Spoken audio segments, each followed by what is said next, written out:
Alright. There's the tub drain. 2-inch line. It's got like a sweep down into this 4-inch line from the toilet. There's a 4-inch toilet with a 3-inch sink Y. So it comes down. There's an elbow. There is the kitchen sink and drain coming in. A 2-inch line into a 4-inch Y.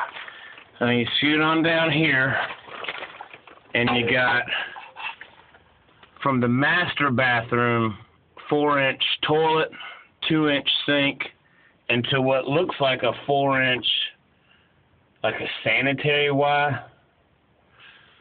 That's all we need.